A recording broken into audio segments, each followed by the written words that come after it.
On revient à présent sur l'inscription dans la Constitution française de la liberté de recourir à l'interruption volontaire de grossesse. Hier, en Congrès, les députés et sénateurs ont très largement adopté ce texte à Versailles. Parmi les 5 sénateurs et les 8 députés de notre territoire, seul le député RN du Loir-et-Cher, Roger Chudeau, n'a pas pris part au vote. Les autres ont tous voté pour. Ce vote qui a eu lieu quelques jours avant le 8 mars, la journée internationale des droits des femmes, est aussi l'occasion de revenir sur les inégalités qui persistent entre femmes et hommes. L'Observatoire des inégalités a publié un nouveau dossier sur ce thème. À travail égal, tout temps de travail confondu, les femmes touchent 24% de moins que les hommes. Autre tendance, elles sont moins représentées à la télévision, que ce soit en héroïne de fiction ou en invité politique. Décryptage avec Lucas Chopin et Léa Turquier. D'après l'Arcom, seulement 39% des personnes vues à la télévision sont des femmes. En fiction, elles occupent des rôles souvent moins importants que les hommes. À l'écran, les experts sont plus souvent sollicités que les expertes. Une réalité pas forcément perçue de la même manière par tout le monde.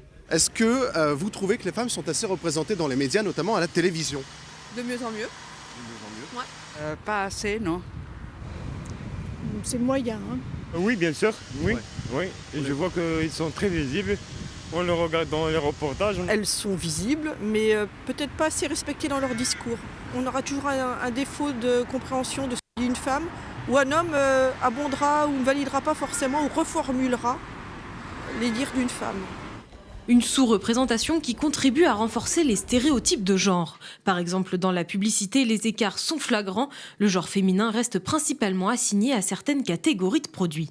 Si c'est un produit de coiffure, il y a c'est pratiquement toujours des femmes qui sont montrées. Et en revanche, un produit de bricolage, et ben là, on va s'adresser aux hommes. On contribue à maintenir des stéréotypes dans lesquels un produit de bricolage, c'est un homme qui va l'utiliser.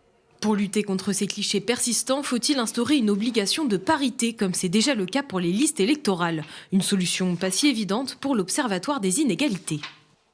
Ça permet de montrer une image des femmes dans des positions de décision. Et du coup, ça a un effet sur la manière dont on éduque les enfants, dont on grandit au sein des familles, en regardant la télé, etc. Donc ça a un effet positif. On voit les limites de ces politiques de quotas. Dès que la loi ne s'applique plus, une grande majorité de ces postes sont toujours tenus par des hommes. En politique, malgré une progression grâce aux lois sur la parité, le chemin reste encore long. En France, seulement 20% des maires de communes sont des femmes.